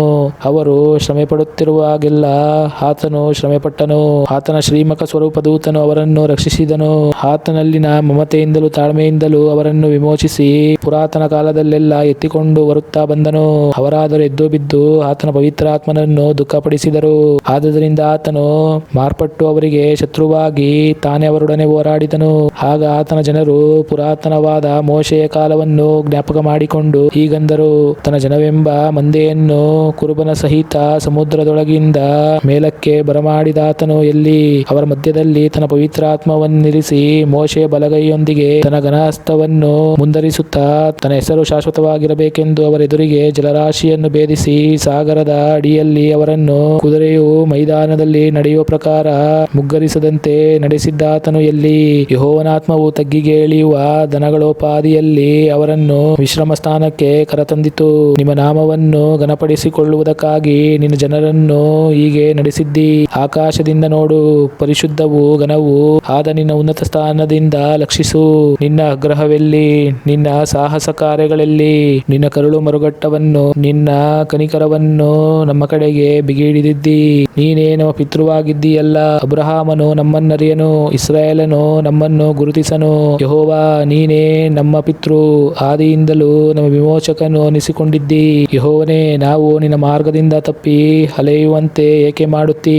ನಾವು ನಿನಗೆ ಭಯಪಡದ ಹಾಗೆ ನಮ್ಮ ಹೃದಯವನ್ನು ಕಠಿಣಪಡಿಸುವುದೇಕೆ? ನಿನ್ನ ಸೇವಕರ ನಿಮಿತ್ತ ನಿನ್ನ ಬಾಧ್ಯವಾದ ಕುಲಗಳಿಗಾಗಿ ತಿರುಗಿ ಪ್ರಸನ್ನನಾಗು. ನಿನ್ನ ಸೊಕ್ಕಿಯ ಜನರು ಸ್ವಲ್ಪ ಕಾಲ ಮಾತ್ರ ನಿನ್ನ ಸ್ವಾಸ್ಥ್ಯವನ್ನು ಅನುಭವಿಸುತ್ತಿದ್ದರು. ಈಗ ನಮ್ಮ ವೈರಿಗಳು ನಿನ್ನ ಪವಿತ್ರಾಲಯವನ್ನು ತುಳಿದು ಬಿಟ್ಟಿದ್ದಾರೆ. ನಿನ್ನ ದೊರೆತನಕ್ಕೆ ಎಂದಿಗೂ ಒಳಪಡದೆ ನಿನ್ನ ನಾಮವನ್ನು ಧರಿಸದೇ ಇರುವ ಜನರಾಗಿದ್ದೇವೆ. ದೇವರ ನಾಮಕ್ಕೆ ಸ್ತೋತ್ರವಾಗಲಿ. ಯೆಶಾಯ 64ನೇ ಅಧ್ಯಾಯ. ಆಹಾ, ನೀನು ಆಕಾಶವನ್ನು ಸೀಳಿ ಇಳಿದು ಬರಬಾರದೆ? ನಿನ್ನ ದರ್ಶನವು ಉಂಟಾಗಿ ಪರ್ವತಗಳು ಹಲುಗಿದರೆ ಎಷ್ಟೋ ಒಳ್ಳೆಯದು. ಒಣಗಿಡಕ್ಕೆ ಹತ್ತುವ ಕೀಚಿನ ಪ್ರಕಾರವು ನೀರನ್ನು ಕುಗ್ಗಿಸುವ ಕುರಿಯೋಪಾದಿಯಲ್ಲಿಯೂ ನೀನು ಪ್ರತ್ಯಕ್ಷನಾಗಿ ನಮ್ಮ ನಿರೀಕ್ಷೆಗೆ ಮೀರಿದ ಭಯಂಕರ ಕೃತ್ಯಗಳನ್ನು ನಡೆಸಿ ನಿನ್ನ ನಾಮಮಹತ್ತನ್ನು ನಿನ್ನ ಶತ್ರುಗಳಿಗೆ ತಿಳಿಯಪಡಿಸಿ ಜನಾಂಗಗಳನ್ನು ನಿನ್ನ ದರ್ಶನದಿಂದ ನಡೆಸಬಾರದೆ? ಹೌದು, ನೀನು ಇಳಿದು ಬಂದು ಪರ್ವತಗಳು ನಿನ್ನ ದರ್ಶನದಿಂದ ಹಲುಗಿದರೆ ಎಷ್ಟೋ ಲೇಸು. ನಿನ್ನನ್ನು ಬಿಟ್ಟರೆ ನಿರೀಕ್ಷಿಸುವವನಿಗೆ ಕಾರ್ಯಕರ್ತನಾದ ಯಾವ ದೇವರನ್ನು ಆದಿಯಿಂದ ಯಾರೂ ಕೇಳಲಿಲ್ಲ, ಯಾರ ಕಿವಿಗೂ ಬೀಳಲಿಲ್ಲ, ಯಾರ ಕಣ್ಣು ಕಾಣಲಿಲ್ಲ. ಧರ್ಮವನ್ನು ಅನುಸರಿಸಲು ಸಂತೋಷಪಟ್ಟು ನಿನ್ನ ಮಾರ್ಗದಲ್ಲಿ ನಡೆಯುತ್ತಾ ನಿನ್ನನ್ನು ಸ್ಮರಿಸುವವರಿಗೆ ಪ್ರಸನ್ನನಾಗಿದ್ದಿ. ನಮ್ಮ ಮೇಲಾದರೂ ರೋಷಗೊಂಡಿದ್ದಿ, ಆದರೂ ನಮ್ಮ ಪಾಪವನ್ನು ನಡೆಸುತ್ತಾ ಬಂದೆವು. ಬಹುಕಾಲದಿಂದ ಪಾಪದಲ್ಲಿ ಮುಳುಗಿರುವ ನಮಗೆ ರಕ್ಷಣೆಯಾದೀತೆ. ನಾವೆಲ್ಲರೂ ಅಶುದ್ಧನಾಗಿದ್ದೇವೆ, ನಮ್ಮ ಧರ್ಮ ಕಾರ್ಯಗಳೆಲ್ಲ ಒಲೆಯ ಬಟ್ಟೆಯಂತಿವೆ. ನಾವೆಲ್ಲ ನಾವೆಲ್ಲರೂ ತರಗೆಲೆಯೋಪಾದಿಯಲ್ಲಿ ಒಣಗಿ ಹೋಗಿದ್ದೇವೆ. ನಮ್ಮ ಅಪರಾಧವು ಬಿರುಗಾಳಿಯ ಪ್ರಕಾರ ನಮ್ಮನ್ನು ಬಡಿದುಕೊಂಡು ಹೋಗಿವೆ. ಈಗ ನಿನ್ನ ಹೆಸರೆತ್ತಿ ಪ್ರಾರ್ಥಿಸಿ ನಿನ್ನನ್ನು ಆಶ್ರಯಿಸಲು ತ್ರಾಣ ತಂದುಕೊಳ್ಳುವವನು ಎಲ್ಲಿಯೂ ಇಲ್ಲ. ನೀನು ನಮಗೆ ವಿಮುಖನಾಗಿ ನಮ್ಮನ್ನು ನಮ್ಮ ಅಪರಾಧಗಳಿಗೆ ವಶ ಮಾಡಿದ್ದೀಯಲ್ಲ. ಈಗಲಾದರೂ ಯೆಹೋವನೇ, ನೀನು ನಮ್ಮ ತಂದೆಯಾಗಿದ್ದಿ. ನಾವು ಜೇಡಿಮಣ್ಣು, ನೀನು ಕುಂಬಾರ, ನಾವೆಲ್ಲರೂ ನಿನ್ನ ಕೈ ಕೆಲಸವೇ. ಯೆಹೋವನೇ, ಅತಿ ರೋಷಗೊಳ್ಳದಿರು. ನಮ್ಮ ಅಧರ್ಮವನ್ನು ಕಡೆಯವರೆಗೂ ಜ್ಞಾಪಕದಲ್ಲಿಡಬೇಡ. ಎಲೈ ಸ್ವಾಮಿ, ಕಟಾಕ್ಷಿಸು. ನಾವೆಲ್ಲರೂ ನಿನ್ನ ಜನರಾಗಿದ್ದೇವೆ. ನಿನ್ನ ಪರಿಶುದ್ಧ ಪಟ್ಟಣಗಳು ಕಾಡಾಗಿವೆ. ಚಿಯೋನು ಬೀಡಾಗಿದೆ, ಯೆರೂಸಲೇಮು ಹಾಳಾಗಿ ಹೋಗಿದೆ. ನಮ್ಮ ಪಿತೃಗಳು ನಿನ್ನನ್ನು ಕೀರ್ತಿಸುತ್ತಿದ್ದ ನಮ್ಮ ಸುಂದರ ಪವಿತ್ರ ಆಲಯವನ್ನು ಬೆಂಕಿಯು ಸುಟ್ಟು ಬಿಟ್ಟಿದೆ. ನಮ್ಮ ಅಮೂಲ್ಯ ವಸ್ತುಗಳೆಲ್ಲ ನಾಶವಾಗಿವೆ. ಯೆಹೋವನೇ, ಇವುಗಳನ್ನು ನೋಡಿ ನಿನ್ನನ್ನು ಬಿಗಿಹಿಡಿಯುವೆಯೋ? ಸುಮ್ಮನಿರುವೆಯೋ? ನಮ್ಮನ್ನು ಹೆಚ್ಚಾಗಿ ಕುಗ್ಗಿಸುವೆಯೋ? ದೇವರ ನಾಮಕ್ಕೆ ಸ್ತೋತ್ರವಾಗಲಿ. ಯೆಶಾಯ 65ನೇ ಅಧ್ಯಾಯ. ಜ್ಞಾಪಿಸಿಕೊಳ್ಳದವರಿಗೂ ಪ್ರಸನ್ನನಾಗಿದ್ದೆನು, ನನ್ನನ್ನು ಹುಡುಕದವರಿಗೂ ಸಿಕ್ಕಿದೆನು. ನನ್ನ ನಾಮವನ್ನೆತ್ತಿ ಪ್ರಾರ್ಥಿಸದ ಜನಾಂಗಕ್ಕೂ ಇಗೋ ನಾನಿದ್ದೇನೆ, ನಾನಿದ್ದೇನೆ ಎನ್ನುತ್ತಿದ್ದೆನು. ನನ್ನನ್ನು ತೊರೆದು ಮನಸ್ಸು ಬಂದ ಹಾಗೆ ದುರ್ಮಾರ್ಗದಲ್ಲಿ ನಡೆಯುವ ಜನರನ್ನು ನಾನು ದಿನವೆಲ್ಲ ಕೈಚಾಚಿ ಕರೆದೆನು. ಈ ಜನರು ವನಗಳಲ್ಲಿ ಯಜ್ಞ ಮಾಡುತ್ತಾ, ಇಟ್ಟಿಗೆಯ ವೇದಿಯ ಮೇಲೆ ಧೂಪ ಹಾಕುತ್ತಾ, ಗೋರಿಗಳಲ್ಲಿ ಕೂತುಕೊಳ್ಳುತ್ತಾ, ಗುಪ್ತ ಸ್ಥಳಗಳಲ್ಲಿ ರಾತ್ರಿ ಕಳೆಯುತ್ತಾ, ಹಂದಿಯ ಬಾಡು ತಿನ್ನುತ್ತಾ, ಅಸಹ್ಯ ಪದಾರ್ಥಗಳ ಸಾರನ್ನು ತಮ್ಮ ಗಂಗಾಳಗಳಲ್ಲಿ ಬಡಿಸಿಕೊಳ್ಳುತ್ತಾ, ಅಲ್ಲಿ ನಿಂತಿರು, ಹತ್ತಿರ ಬರಬೇಡ, ನಾನು ಮಡಿವಂತನು, ನೀನು ಸೇರತಕ್ಕವನಲ್ಲ ಎನ್ನುತ್ತಾ, ಅಂತೂ ಪ್ರತಿನಿತ್ಯವೂ ಮುಖದೆದುರಿಗೆ ನನ್ನನ್ನು ಕೆಣಕುತ್ತಾ, ನನ್ನ ಮೂಗಿಗೆ ದಿನವೆಲ್ಲ ಉರಿಯುವ ಬೆಂಕಿಯ ಹೊಗೆಯಾಗಿದ್ದಾರೆ. ಹೀಗೋ ಇದೆಲ್ಲ ಶಾಸನವಾಗಿ ನನ್ನ ಕಣ್ಣೆದುರಿಗಿದೆ. ನಾನು ಮುಯಿ ತೀರಿಸುವ ತನಕ ಸುಮ್ಮನಿರಲಾರೆನು. ಇವರು ಇವರ ಪಿತೃಗಳ ಬೆಟ್ಟಗುಡ್ಡಗಳಲ್ಲಿ ಧೂಪ ಹಾಕಿ ನನ್ನನ್ನು ಹೀನೈಸಿ ನಡೆಸಿದ ಅಪರಾಧಗಳ ಪ್ರತಿಫಲವನ್ನು ಇವರ ಮಡಲಿಗೆ ಹಾಕುವೆನು. ಹೌದು, ಇವರ ಕಾರ್ಯದ ಫಲವನ್ನು ಅಳತೆಗೆ ಸರಿಯಾಗಿ ಮೊಟ್ಟ ಮೊದಲೇ ಇವರ ಮಡಿಲಿಗೆ ಸುರಿಸುವೆನು ಎಂದು ಯೆಹೋವನು ಹೇಳುತ್ತಾನೆ. ಯೆಹೋವನು ಹೀಗನ್ನುತ್ತಾನೆ, ರಸದೊರೆಯ ಬಹುದಾದ ದ್ರಾಕ್ಷೆಯ ಗೊಂಚಲನ್ನು ಒಬ್ಬನು ನೋಡಿ ಹಾಳು ಮಾಡಬೇಡ, ಅದರಲ್ಲಿ ಪ್ರಯೋಜನವಿದೆ ಎನ್ನುವಂತೆ ನಾನು ನನ್ನ ಸೇವಕರನ್ನು ಲಕ್ಷ್ಯಕ್ಕೆ ತಂದು ಇವರನ್ನೆಲ್ಲ ಹಾಳು ಮಾಡಬಾರದು ಎಂದು ಅಂದುಕೊಳ್ಳುವೆನು. ಯಾಕೋಬಿನಿಂದ ಸಂತಾನವನ್ನು ಹೊರಪಡಿಸುವೆನು, ಯೆಹೂದ ವಂಶದಿಂದ ನನ್ನ ಪರ್ವತಗಳ ಸ್ವಾಸ್ಥ್ಯವಾದ ಬಾಧ್ಯ ಸಂತತಿಯನ್ನು ಬರಮಾಡುವೆನು. ನನ್ನ ಆಪ್ತರು ನನ್ನ ಸ್ವಾಸ್ಥ್ಯವನ್ನು ಅನುಭವಿಸುವರು, ನನ್ನ ಸೇವಕರು ಅಲ್ಲಿ ವಾಸಿಸುವರು. ಆಗ ನನ್ನ ಭಕ್ತ ಜನರ ಹಿತಕ್ಕಾಗಿ ಶಾರೋನು ಹಿಂಡುಗಳಿಗೆ ಹುಲ್ಲುಗಾವಲಾಗಿಯೂ ಆಕೋರಿನ ತಗ್ಗುದನದ ಅಕ್ಕೆಯಾಗಿಯೂ ಇರುವವು. ಆದರೆ ಯೆಹೋವನಾದ ನನ್ನನ್ನು ತೊರೆದು ನನ್ನ ಪವಿತ್ರ ಮಾರ್ಗವನ್ನು ಮರೆತು ಶುಭದಾಯಕ ದೇವತೆಗೆ ಔತಣವನ್ನು ಅಣಿಮಾಡಿ ಗತಿದಾಯಕ ದೇವತೆಗೆ ಮದ್ಯವನ್ನು ತುಂಬಾ ಬೆರೆಸಿದ ನಿಮಗೆ ಗತಿಯನ್ನೇ ಗತಿಯಾಗ ಮಾಡುವೆನು. ನೀವೆಲ್ಲರೂ ಕೊಳ್ಳೆಗೊಳಗಾಗಿ ಬೀಳುವಿರಿ, ಏಕೆಂದರೆ ನಾನು ಕೂಗಲು ನೀವು ಉತ್ತರ ಕೊಡಲಿಲ್ಲ, ನಾನು ಹೇಳಲು ನೀವು ಕೇಳಲಿಲ್ಲ. ನನ್ನ ಚಿತ್ತಕ್ಕೆ ವಿರುದ್ಧವಾದದ್ದನ್ನು ನಡೆಸಿ ನನಗೆ ಇಷ್ಟವಲ್ಲದ್ದನ್ನು ಆರಿಸಿಕೊಂಡಿರಿ. ಹೀಗಿರಲು ಕರ್ತನಾದ ಯೆಹೋವನು ಹೀಗನ್ನುತ್ತಾನೆ, ಇಗೋ ನನ್ನ ಸೇವಕರು ಊಟ ಮಾಡುವರು, ನೀವು ಹಸಿದಿರುವಿರಿ. ಇಗೋ ನನ್ನ ಸೇವಕರು ಕುಡಿಯುವರು, ನೀವು ದಾಹಗೊಳ್ಳುವಿರಿ. ಇಗೋ ನನ್ನ ಸೇವಕರು ಉಲ್ಲಾಸಗೊಳ್ಳುವರು, ನೀವು ಆಶಾಭಂಗ ಪಡುವಿರಿ. ಇಗೋ ನನ್ನ ಸೇವಕರು ಹೃದಯಾನಂದದಿಂದ ಹರ್ಷಧ್ವನಿಗೈಯುವರು, ನೀವು ಮನೋವ್ಯಥೆಯಿಂದ ಮೊರೆಯಿಟ್ಟು ಆತ್ಮಕ್ಲೇಶದಿಂದ ಗೋಳಾಡುವಿರಿ. ಕರ್ತನಾದ ಯೆಹೋವನು ನಿಮ್ಮನ್ನು ಕೊಂದು ಹಾಕುವನು. ನಿಮ್ಮ ಹೆಸರು ನನ್ನ ಆಪ್ತ ಜನರು ಶಪಿಸುವ ಶಾಪದ ಮಾತಿಗೆ ಉಳಿಯುವುದು. ನಾನು ನನ್ನ ಸೇವಕರಿಗೆ ಹೊಸ ಹೆಸರನ್ನು ಕೊಡುವೆನು. ನಿಮ್ಮ ಪೂರ್ವದ ಕಷ್ಟಗಳು ಇನ್ನೂ ನನ್ನ ಕಣ್ಣಿಗೆ ಬೀಳದೆ ಮರೆತೇ ಹೋಗಿರುವವಾದ್ದರಿಂದ ಲೋಕದಲ್ಲಿ ತನ್ನನ್ನು ಆಶೀರ್ವದಿಸಿಕೊಳ್ಳುವ ಪ್ರತಿಯೊಬ್ಬನು ಸತ್ಯಾಸಂಧನಾದ ದೇವರ ಹೆಸರಿನಿಂದ ಆಶೀರ್ವದಿಸಿಕೊಳ್ಳುವನು. ಲೋಕದಲ್ಲಿ ಆಣೆ ಇಡುವ ಪ್ರತಿಯೊಬ್ಬನು ಸತ್ಯಾಸಂಧನಾದ ದೇವರ ಮೇಲೆ ಆಣೆ ಇಡುವನು. ಇಗೋ ನೂತನ ಕಾಲಾಶ ಮಂಡಲವನ್ನು ನೂತನ ಭೂಮಂಡಲವನ್ನು ಸೃಷ್ಟಿಸುವೆನು. ಮೊದಲಿದ್ದದ್ದನ್ನು ಯಾರು ಜ್ಞಾಪಿಸಿಕೊಳ್ಳರು, ಅದು ನೆನಪಿಗೆ ಬಾರದು. ನಾನು ಮಾಡುವ ಸೃಷ್ಟಿ ಕಾರ್ಯದಲ್ಲಿಯೇ ಹರ್ಷಗೊಂಡು ಸದಾ ಉಲ್ಲಾಸಿಸಿರಿ. ಆಹಾ, ನಾನು ಯೆರೂಸಲೇಮನ್ನು ಉಲ್ಲಾಸದ ನಿವಾಸವನ್ನಾಗಿಯೂ ಅದರ ಜನರನ್ನು ಹರ್ಷಭರಿತರನ್ನಾಗಿಯೂ ಮಾಡುವೆನು. ನಾನು ಯೆರೂಸಲೇಮನ್ನು ದೃಷ್ಟಿಸುತ್ತಾ ಉಲ್ಲಾಸಿಸುವೆನು, ಅದರ ಜನರನ್ನು ವೀಕ್ಷಿಸುತ್ತಾ ಹರ್ಷಗೊಳ್ಳುವೆನು. ರೋದನ ಶಬ್ದವು ಪ್ರಲಾಪದ ಧ್ವನಿಯು ಅಲ್ಲಿ ಇನ್ನು ಕೇಳಿಸದು. ಕೆಲವು ದಿವಸ ಮಾತ್ರ ಬದುಕತಕ್ಕ ಕೂಸಾಗಲಿ ವಯಸ್ಸಾದ ಮುದುಕನಾಗಲಿ ಅಲ್ಲಿ ಇರುವುದಿಲ್ಲ. ಯುವಕನು 100 ವರ್ಷದೊಳಗೆ ಸಾಯನು, ಪಾಪಿಷ್ಠನಿಗೂ 100 ವರ್ಷದೊಳಗೆ ಶಾಪ ತಗಲದು. ಅಲ್ಲಿನ ಜನರು ತಾವು ಕಟ್ಟಿದ ಮನೆಗಳಲ್ಲಿ ತಾವೇ ವಾಸಿಸುವರು, ತಾವು ಮಾಡಿದ ತೋಟಗಳ ಫಲವನ್ನು ತಾವೇ ಅನುಭವಿಸುವರು. ಒಬ್ಬನು ಕಟ್ಟಿದ ಮನೆಯಲ್ಲಿ ಬೇರೊಬ್ಬನು ವಾಸಿಸನು, ಒಬ್ಬನು ಮಾಡಿದ ತೋಟದ ಫಲವು ಇನ್ನೊಬ್ಬನಿಗೆ ವಶವಾಗದು. ನನ್ನ ಜನರ ಆಯುಸ್ಸು ವೃಕ್ಷದ ಆಯುಸ್ಸಿನಂತಿರುವುದು. ನನ್ನ ಆಪ್ತರು ತಮ್ಮ ಕೈ ಕೆಲಸದ ಆದಾಯವನ್ನು ಪೂರ ಅನುಭವಿಸುವರು. ಅವರು ವ್ಯರ್ಥ ವ್ಯರ್ಥವಾಗಿ ದುಡಿಯರು. ಅವರಿಗೆ ಹುಟ್ಟುವ ಮಕ್ಕಳು ಘೋರ ವ್ಯಾಧಿಗೆ ಗುರಿಯಾಗರು. ಅವರು ಯೆಹೋವನ ಆಶೀರ್ವಾದವನ್ನು ಹೊಂದಿದವರ ಸಂತಾನವಷ್ಟೇ. ಅವರ ಸಂತತಿಯವರು ಅವರೊಂದಿಗೆ ಬಹುದಿನವಿರುವರು. ಆಗ ಅವರು ಬೇಡುವುದರೊಳಗೆ ಸದುತ್ತರವನ್ನು ದಯಪಾಲಿಸುವೆನು. ಅವರು ಹೇಳುತ್ತಿರುವಾಗಲೇ ಕೇಳುವೆನು. ತೋಳವು ಕುರಿಯ ಸಂಗಡ ಮೇಯುವುದು, ಸಿಂಹವು ಎತ್ತಿನ ಹುಲ್ಲು ತಿನ್ನುವುದು, ಹಾವಿಗೆ ಧೂಳೆ ಆಹಾರವಾಗುವುದು. ನನ್ನ ಪರಿಶುದ್ಧ ಪರ್ವತದಲ್ಲೆಲ್ಲ ಯಾರು ಕೇಡು ಮಾಡುವುದಿಲ್ಲ, ಯಾರು ಹಾಳು ಮಾಡುವುದಿಲ್ಲ ಎಂದು ಯೆಹೋವನು ಅನ್ನುತ್ತಾನೆ. ದೇವರ ನಾಮಕ್ಕೆ ಸ್ತೋತ್ರವಾಗಲಿ. ಯೆಶಾಯ 66ನೇ ಅಧ್ಯಾಯ. ಯೆಹೋವನು ಹೀಗನ್ನುತ್ತಾನೆ, ಆಕಾಶವು ನನಗೆ ಸಿಂಹಾಸನ, ಭೂಮಿಯು ನನಗೆ ಪಾದಪೀಠ. ನೀವು ನನಗೆ ಇನ್ನೆಂಥ ಮನೆಯನ್ನು ಕಟ್ಟಿಕೊಡುವಿರಿ? ನನ್ನ ವಿಶ್ರಾಂತಿಗೆ ತಕ್ಕ ಸ್ಥಳವು ಎಂಥದ್ದು? ಇವುಗಳನ್ನೆಲ್ಲ ನನ್ನ ಕೈಯೇ ನಿರ್ಮಿಸಿತು. ಹೌದು, ನನ್ನ ಕೈಯಿಂದಲೇ ಇವುಗಳೆಲ್ಲ ಉಂಟಾದವು. ನಾನು ಕಟಾಕ್ಷಿಸುವವನು ಎಂಥವನೆಂದರೆ, ದೀನನು, ಮನಮುರಿದವನು, ನನ್ನ ಮಾತಿಗೆ ಭಯಪಡುವವನು ಆಗಿರುವವನೇ. ಹೋರಿಯನ್ನು ವಧಿಸುವವನು ನರಬಲಿಯನ್ನು ಕೊಡುತ್ತಾನೆ, ಕುರಿಯನ್ನು ಕಡಿಯುವವನು ನಾಯಿಯ ಕತ್ತನ್ನು ಮುರಿಯುತ್ತಾನೆ. ನೈವೇದ್ಯ ಮಾಡುವವನು ಹಂದಿಯ ರಕ್ತವನ್ನು ಅರ್ಪಿಸುತ್ತಾನೆ. ಧೂಪ ಹಾಕುವವನು ವಿಗ್ರಹಾರಾಧನೆ ಮಾಡುತ್ತಾನೆ. ಇವರ ಮನಸ್ಸಿಗೆ ಬಂದ ಮಾರ್ಗಗಳನ್ನು ಆರಿಸಿಕೊಂಡು ತಮ್ಮ ಅಸಹ್ಯ ಕಾರ್ಯಗಳಲ್ಲಿ ಮನಪೂರ್ವಕವಾಗಿ ಆನಂದಿಸುತ್ತಾರೆ. ಅದಕ್ಕೆ ತಕ್ಕಂತೆ ನಾನು ಇವರಿಗೋಸ್ಕರ ಕುತಂತ್ರಗಳನ್ನು ಆರಿಸಿಕೊಂಡು ಇವರು ಅಂಜುತ್ತಿದ್ದ ವಿಪತ್ತುಗಳನ್ನು ಬರಮಾಡುವೆನು. ಏಕೆಂದರೆ ನಾನು ಕೂಗಿದಾಗ ಯಾರು ಉತ್ತರ ಕೊಡಲಿಲ್ಲ, ನಾನು ಹೇಳಿದಾಗ ಇವರು ಕೇಳಲಿಲ್ಲ. ನನ್ನ ಚಿತ್ತಕ್ಕೆ ವಿರುದ್ಧವಾದದ್ದನ್ನು ನಡೆಸಿ ನನಗೆ ಇಷ್ಟವಲ್ಲದನ್ನು ಆರಿಸಿಕೊಂಡರು. ಯೆಹೋವನ ಮಾತಿಗೆ ಭಯಪಡುವವರೇ, ಆತನ ಮಾತನ್ನು ಕೇಳಿರಿ. ನನ್ನ ಹೆಸರಿನ ನಿಮಿತ್ತ ನಿಮ್ಮನ್ನು ದ್ವೇಷಿಸಿ ಬಹಿಷ್ಕರಿಸಿದ ನಿಮ್ಮ ಸಂಬಂಧಿಗಳು ಯೆಹೋವನ ಮಹಿಮೆ ಪಡಲಿ, ನಿಮಗಾಗುವ ಉತ್ಸಾಹವನ್ನು ನೋಡೋಣ ಎಂದು ಹೇಳಿದ್ದಾರಲ್ಲ, ಅವರಿಗಂತೂ ಅವಮಾನವಾಗುವುದು. ಇಗೋ, ಪಟ್ಟಣದ ಕಡೆಯಿಂದ ಗದಲದ ಶಬ್ದ, ದೇವಾಲಯದಲ್ಲಿ ಶಬ್ದ, ಯೆಹೋವನು ತನ್ನ ಶತ್ರುಗಳಿಗೆ ಮುಯ್ಯಿ ತೀರಿಸುವ ಶಬ್ದ. ಆಹಾ, ಬೇನೆ ತಿನ್ನುವುದರೊಳಗೆ ಹೆರಿಗೆಯಾಯಿತು, ಪ್ರಸವ ವೇದನೆ ಇನ್ನೂ ಕಾಣದಿರುವಲ್ಲಿ ಗಂಡನ್ನು ಹಡೆದಳು. ಇಂಥ ಸುದ್ದಿಯನ್ನು ಯಾರು ಕೇಳಿದ್ದಾರೆ? ಇಂಥ ಸಂಗತಿಯನ್ನು ಕಂಡವರಾರು? ಒಂದು ದಿನದಲ್ಲಿ ರಾಷ್ಟ್ರವು ಹುಟ್ಟಿತೆ, ಕ್ಷಣ ಮಾತ್ರದಲ್ಲಿ ಜನಾಂಗವನ್ನು ಎರಲಿಕಾದಿತೆ. ಹೌದು, ಚೀಯೋನೆಂಬಾಕೆಯು ಬೇನೆ ತಿಂದು ತನಗಾಗಿ ಮಕ್ಕಳನ್ನು ಹಡೆದಿದ್ದಾಳೆ. ನಾನು ಗರ್ಭದ್ವಾರವನ್ನು ತೆರೆದ ಮೇಲೆ ಪ್ರಸವಿಸಗೊಡದೆ ಹೋದೆನೋ ಎಂದು ಯೆಹೋವನು ಹೇಳುತ್ತಾನೆ. ಪ್ರಸವ ಮಾಡಿಸುವವನಾದ ನಾನು ಗರ್ಭವನ್ನು ಮುಚ್ಚೇನೋ ಎಂದು ನಿನ್ನ ದೇವರು ನುಡಿಯುತ್ತಾನೆ. ಯೆರೂಸಲೇಮ್ ಪುರಿಯನ್ನು ಪ್ರೀತಿಸುವವರೇ, ನೀವೆಲ್ಲರೂ ಆಕೆಯೊಂದಿಗೆ ಆನಂದಿಸಿರಿ, ಆಕೆಯ ವಿಷಯದಲ್ಲಿ ಹರ್ಷಗೊಳ್ಳಿರಿ. ಆಕೆಯ ನಿಮಿತ್ತ ದುಃಖಿಸುವವರೇ, ನೀವೆಲ್ಲರೂ ಆಕೆಯ ಸಮಾಧಾಯಕ ಸ್ತನ್ಯವನ್ನು ಕುಡಿದು ತೃಪ್ತಿಗೊಳ್ಳುವೆವು.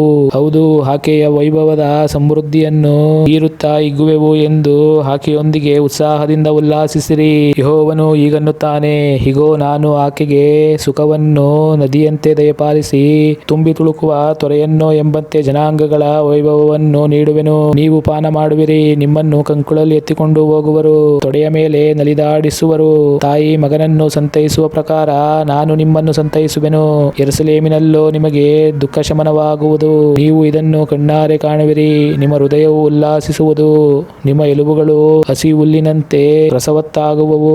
ಆಗ ಯೆಹೋವನು ತನ್ನ ಸೇವಕರ ಮೇಲೆ ಕೃಪಾಸ್ತವನ್ನು ವ್ಯಕ್ತಪಡಿಸಿ ತನ್ನ ಶತ್ರುಗಳ ಮೇಲೆ ರೋಷಗೊಳ್ಳುವನು. ಆಹಾ, ಯೆಹೋವನು ಬೆಂಕಿಯನ್ನು ಕಟ್ಟಿಕೊಂಡು ಬರುವನು, ಆತನ ರಥಗಳು ಬಿರುಗಾಳಿಯಂತಿರುವವು. ರೌದ್ರವೇಷದಿಂದ ತನ್ನ ಸಿಟ್ಟನ್ನು ತೀರಿಸುವನು, ಅಗ್ನಿ ಜ್ವಾಲೆಯಿಂದ ಖಂಡಿಸುವನು. ಯೆಹೋವನು ಅಗ್ನಿಯಿಂದಲೂ ತನ್ನ ಖಡ್ಗದಿಂದಲೂ ಎಲ್ಲಾ ನರಜನ್ಮದವರಿಗೂ ನ್ಯಾಯ ತೀರಿಸುವನು.